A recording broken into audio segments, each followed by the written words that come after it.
people of Earth, friends, family, colleagues, creatives, creatively curious. Welcome back to another episode of Let's Chat Creative Pathways podcast. My name is Beth Bailey, your host, and I am here to have a solo catch up with you all. It has been a minute. We've had a lot of great interviews, and I've been really excited to share a bunch of my friends and fellow creatives' creative paths. And I want to always check in once in a while, give you guys a little behind the scenes on what is going on with me, my creative career, and my studio practice. So today I am recording in January 2026. And if you've listened back to previous episodes, you know that a lot of my business is dictated by the Massachusetts Cultural Council grant cycles. So last time we spoke about this, it was in the fall. It was in October, right before I applied for a bunch of grants. Those get decided from October all the way up until January is when you start hearing notifications on approvals. And I am so excited to share that I received almost all of the grants I applied for, which is both exciting and borderline overwhelming sometimes when I think about it. But I've been doing this for a few years, so all of the proposals I put through were penciled in my calendar, and I've been booking around them. So no stress about overbooking myself. That is definitely something that's very important when you're applying for grants. You kind of put these things together theoretically, hope that you get them, but until you get them, you just don't know. So some of the grants I got one for the Friendship Home in Norwell. In May, there's going to be a community event open to the public, I believe it's right before Mother's Day. And I'm so excited. I'm going to be there with all my sketchbooks and some interactive art for people to participate in. I also received a grant from the local cultural council in Whitman, my hometown, where I will have a whole Creative Pathways area set up at Whitman Day. It's a fantastic day at the park. Again, sketchbooks, collaborative community art making. It's going to be so much fun. I cannot wait for that. And then I also received a grant from the Brockton Local Cultural Council to expand on the work I have been doing with the after-school group at Downey Elementary School. That's going to include several site visits, and also it's going to have a family day for all of those kids working on the project. Very exciting. I got notes here. Make sure I hit all my things for you guys. So getting all of these grants, one of the things I wanted to highlight for anyone interested in doing this type of work is that you've got to keep it simple. So super tight margins running a nonprofit. Of course, we know this, right? Super tight margins when you are working with grant money too, because you're submitting budgets. Every theoretical thing you're going to do is accounted for to the cent. And the way these grants work is they typically work as reimbursement grants. So they have committed to paying me out for these grants, given that I run the program as designed with proof, right? I have to actually submit receipts. So I can't get taken away by new ideas, and it's really for the best because the amount of planning that goes into just getting these ideas together with a client, a partner who's going to be having me run my program with them, already that's a bunch of lead work. And I do include that. I do include admin time in my grant proposals, but it's not a ton, right? It's a few hours you want to get all this stuff done. So the way the grants are written have got to stick to the plan. Of course, you're applying maybe 6 months before you get the grant, and then it's another couple months before the program runs. So naturally, there's going to be a bunch of other ideas to come into play. And I'm not saying get rid of those ideas, but you got to write them down or collect them somewhere for the next grant you're going to write. Okay, so the exactly way you have written the grant, that is how you should do it. Keep it simple. You want to budget for your time accordingly because more often than not, I do end up going over my time. I'm not getting paid for all of my time to do all of the things it takes to do to see this out. But I try to budget and proper hourly rate for myself. And I think this is common for a lot of careers, whether it's a creative field or not, you take work home with you. Sometimes you're working off hours, looking through things. We try not to do that. And that's something I'll get to a little bit later about kind of being clear about your time. But yeah, I would say that's a big secret reveal to myself about working with grants is that, you write them theoretically, you got to keep them tight to the plan and just keep it exactly how it is so that you can move through it easily and get everything done exactly the way it's been planned. I also wanted to touch base with you all on a bunch of the projects I already have going. So I am all over the place. I am working a variety of different residencies, which I love. So when I first started out on my own, I was trying to book classes and just, maybe I'd rent space at a community center or a library and try to get everyone to sign up and enroll for the class. I pivoted that model so that pre-existing groups, like, for example, a Girl Scout group could hire me, bring me in. So that's essentially one client for me. I'm not booking all these individual participants to the program. So that was a huge unlock. The next one scaffolded on top of that is making these multi-site visits, which really does turn into a residency. So at the Douglas House in Brockton, where I'm working with people who are 62 plus in an independent apartment living community, I'm there every Friday and we are making collaborative art. It is fantastic. It's a residency. We have it set up. I've built my own little residency program, and I love it so much. I've continued to do that work. The grant that I applied for last spring in April, along with an elementary school in Whitman, we found out that we received that grant in September. So big timelines, right? And that was for another residency program. So I am in the middle of running that right now. I'm almost at the end. It's it's an 11 site visit at this elementary school. We're making 1,000 greeting cards. I'll get into that program in another episode and really show you some examples of the work that we've been making. But we're making these collaborative cards. Multiple people are working on each card. 10 school days I'm working, so I see every class twice. Plus, there's going to be a family night tomorrow night. I'm so excited. So yeah, I'll save all the pictures and videos and everything from that to get deeper into it. So I've been running that. Like I said, Douglas House has been continuing, and I also have an expansion coming based off of what I've been doing at the Douglas House at the apartment building. So there's another apartment building that wants to bring me in Cambridge, and it is just a little bit too much of a commute for me. So I reached out to my artist community, and my friend Hannah Bradshaw is going to be running that program. I am so grateful to Hannah. Another artist I'm grateful to is Michelle Levesque, who I've worked with before. Michelle and I co-ran programming along with Sally Dean at the Duxbury Art Complex last summer for kids in camp, and that was a blast. Michelle came on as a visiting artist at the Douglas House, and then on days I've been unable to make it to the Douglas House because maybe I'm working at an elementary school that day, Michelle has continued the program. So I actually have a sub and people can continue their classes. And now we're getting Hannah in on the mix. So she's going to be lead in the Cambridge location at the apartment building where they'll be making community works of art and individual pieces as well. So much fun. And I also have another new client I am adding on right now. We're still working through the details, so I'll share more about that once we have them, but it is going to be a multi-site residency for a local outdoor children's OT group. So these kids with their professionals are meeting all around the South Shore at different outdoor locations, and I am building out a residency to come on site and make art with them outside. Same idea, collaborative pieces, individual take-home pieces.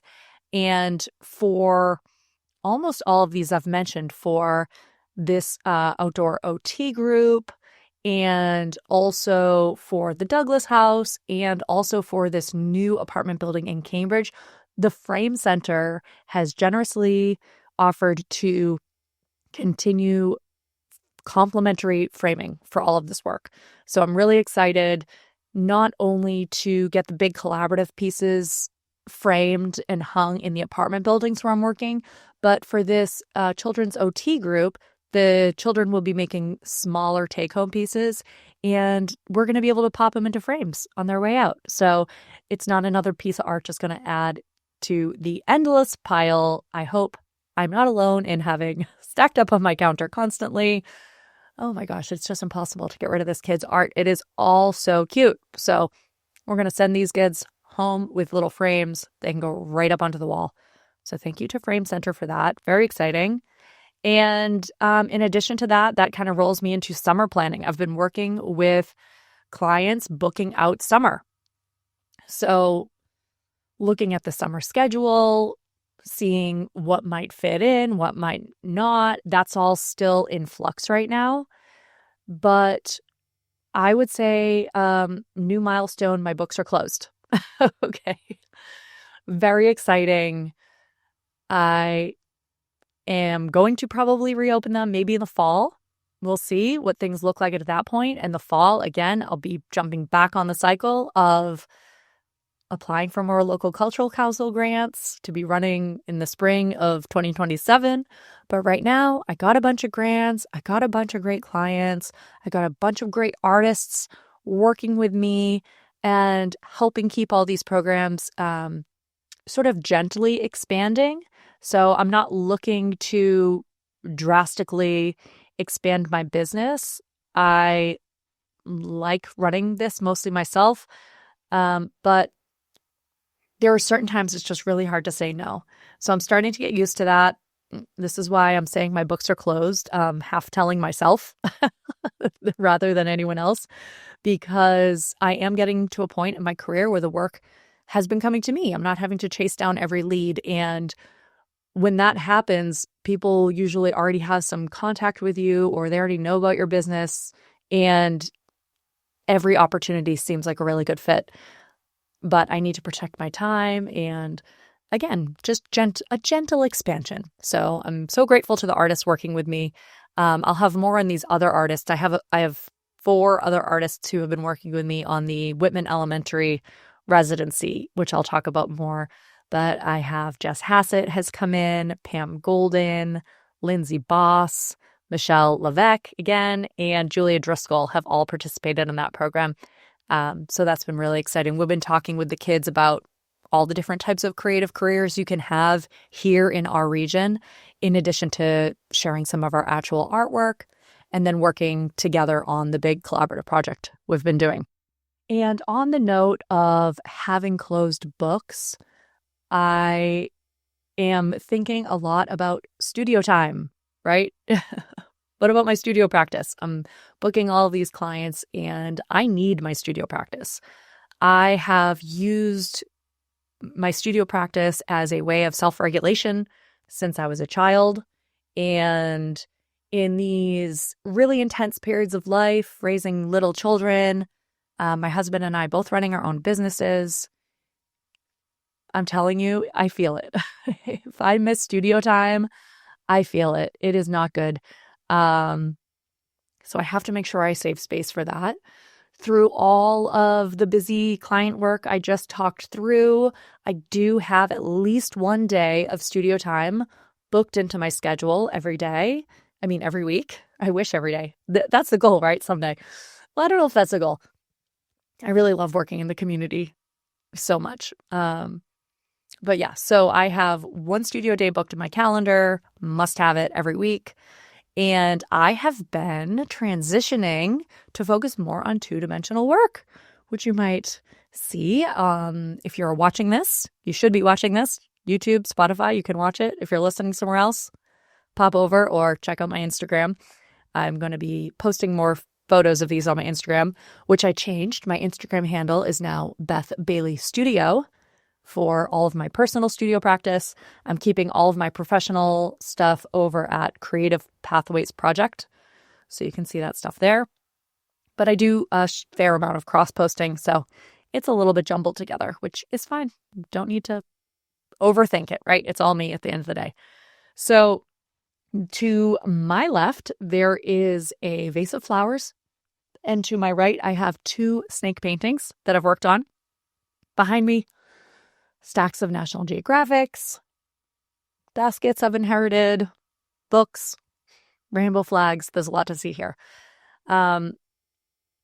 So I wanted to talk a little bit about the 2D transition because I have been focused on ceramics for the past 11 years. In 2015, I took a pottery class and really dug in. I really thought, okay, this is something I can really dig into as a studio practice. And to back up before that, I was a painter. So painting is my background. Some of the first art classes I took as a child were watercolor painting. I loved that. I always have had images in my head that I've been trying to get out. And the only way to do that is to hone your skill. So I did eventually going to art school to focus on painting. And a lot of the work I'm working on now was begun then. So cool. Back in college, I was focusing in oil, and I was making large-scale abstract landscapes. So what I would do at sort of the peak of my oil painting studio practice is I would use photos I took on a cross-country road trip with my then boyfriend, now husband. A lot of the photos were from Yellowstone National Park, specifically those salt pools and geysers. Loved all of the colors and the depth that you would see in those pools. Bright oranges against teals, very interesting work.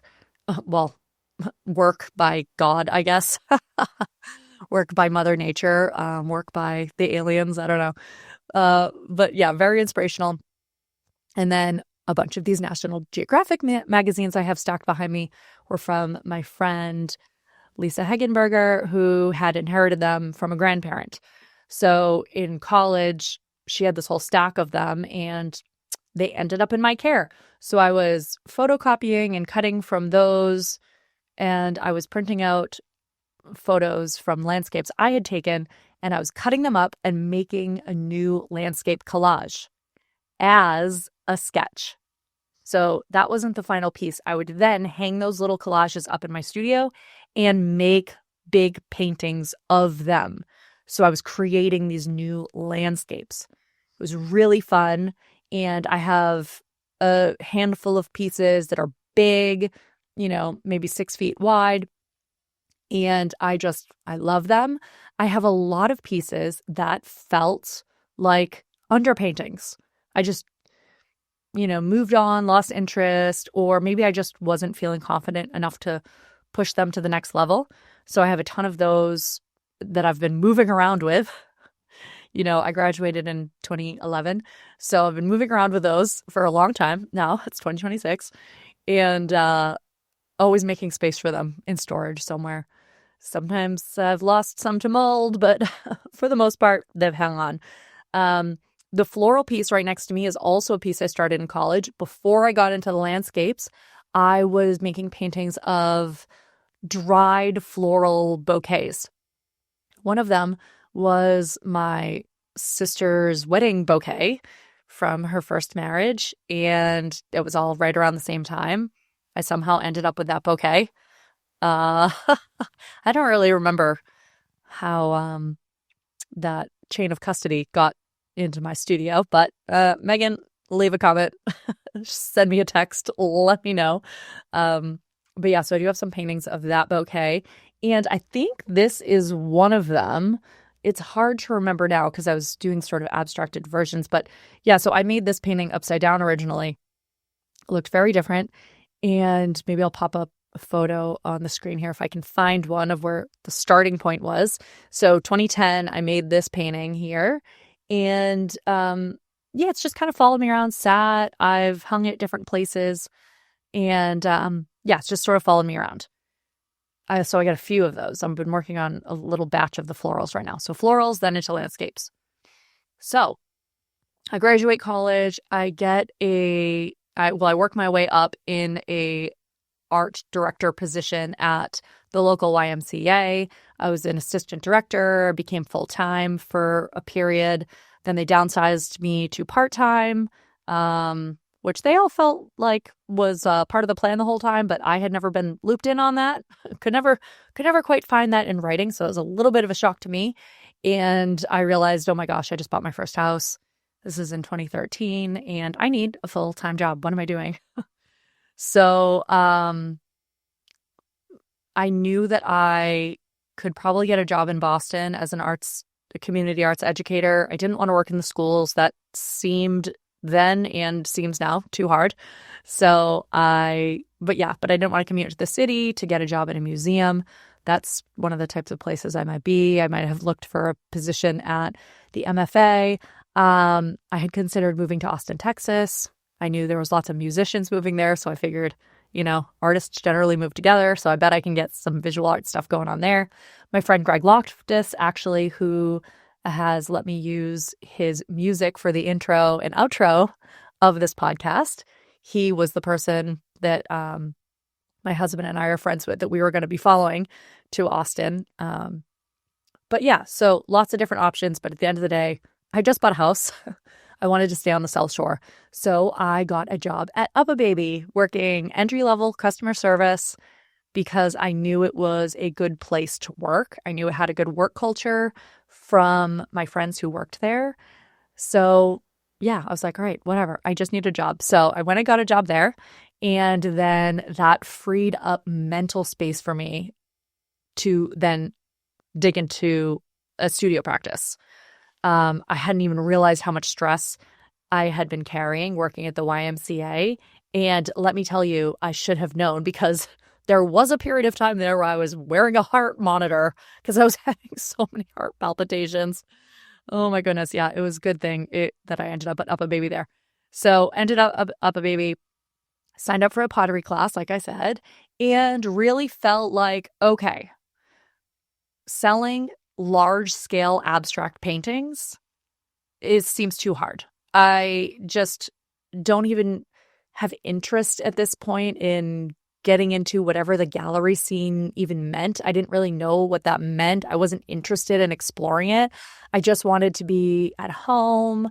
I wanted to just be in the studio, and selling a mug seemed a lot easier to me than selling a 6-foot painting.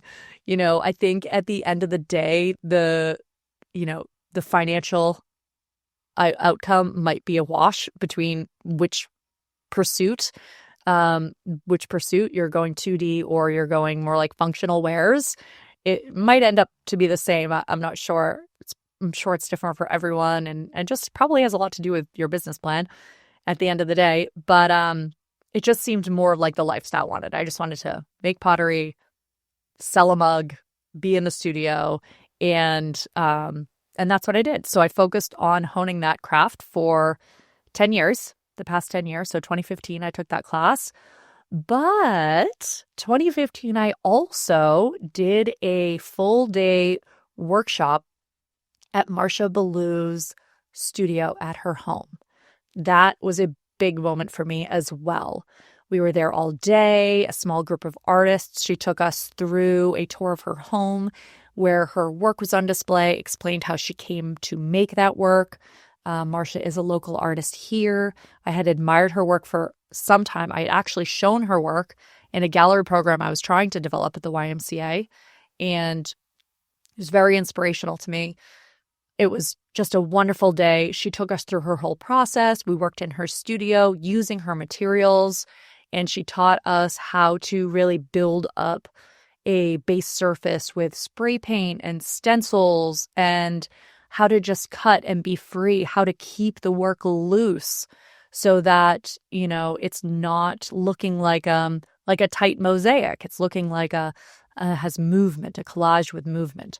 And I have spoken about this before, but I just remember working ferociously in this class.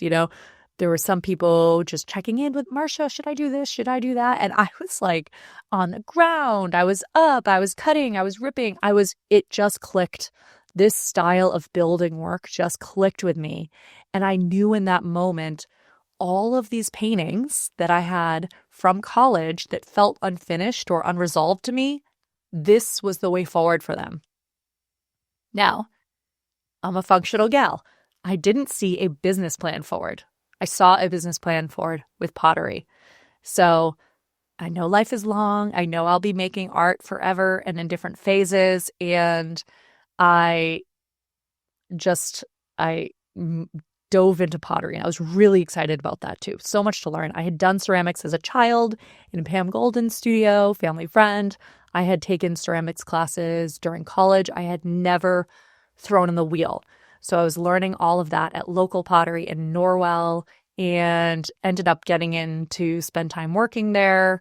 It was just huge. It really gave me a obvious place for me to develop my craft. And eventually I built out my home studio. And then, as I've spoken about before, I had my daughter. Clay, messy studio, a studio of any kind is hard to get a baby into, but started leaning on my sketchbooks. So this is now 2018. So 2018 is when I started really sort of paying attention to my two-dimensional practice again, digging into the sketchbooks, drawing more, and starting to collage.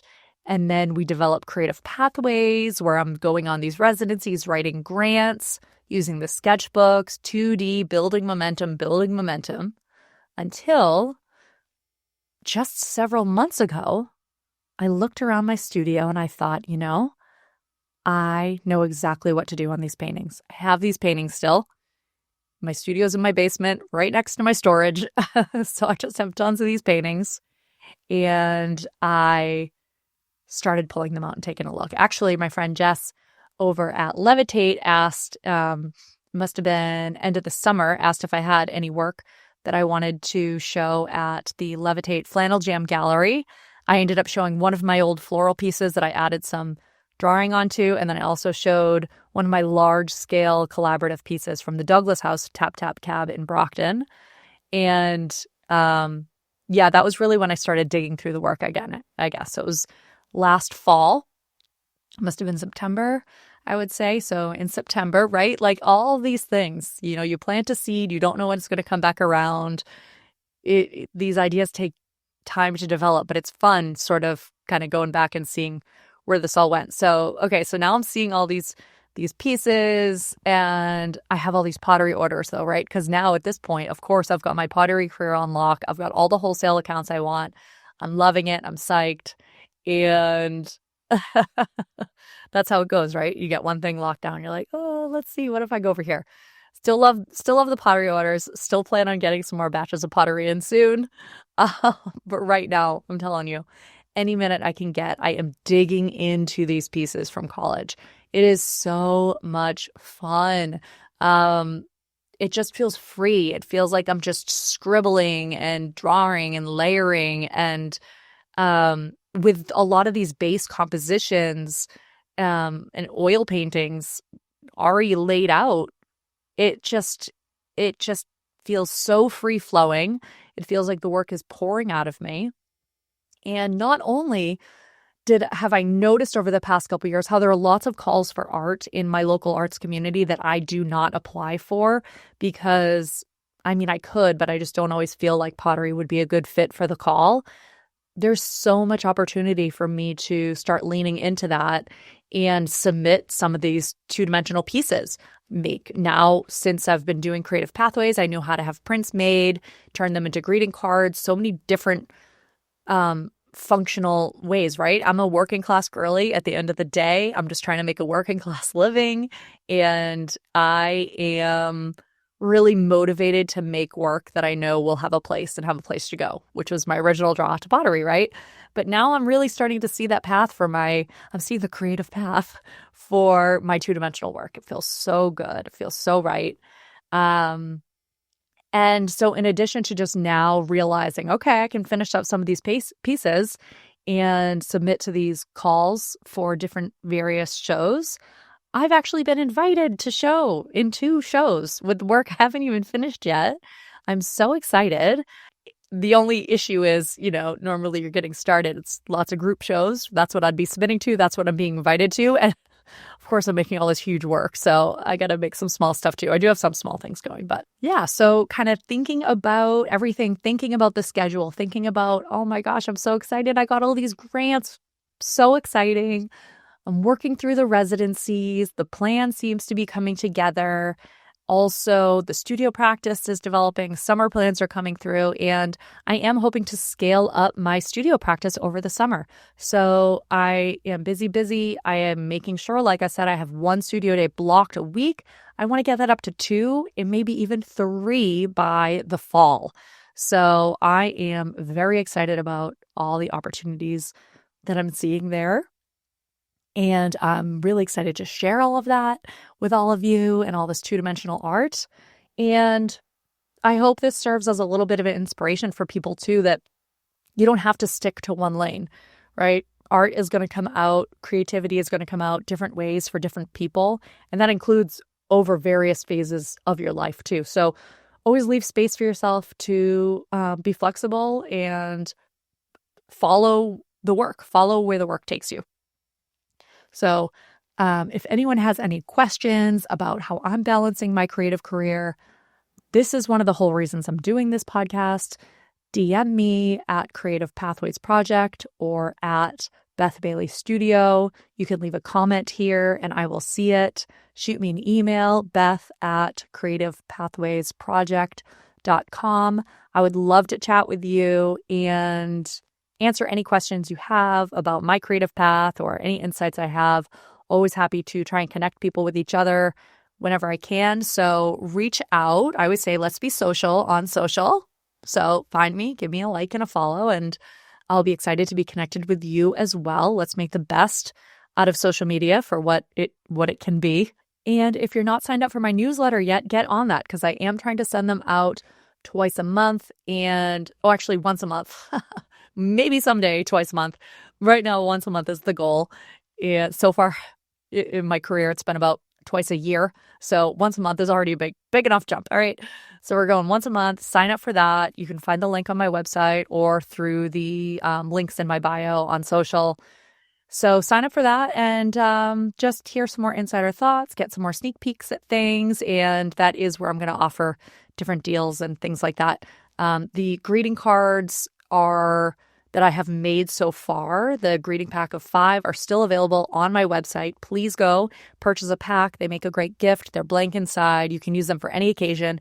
They are a beautiful quality prints on the greeting cards of collaborative work I've made with the residents at the Douglas House.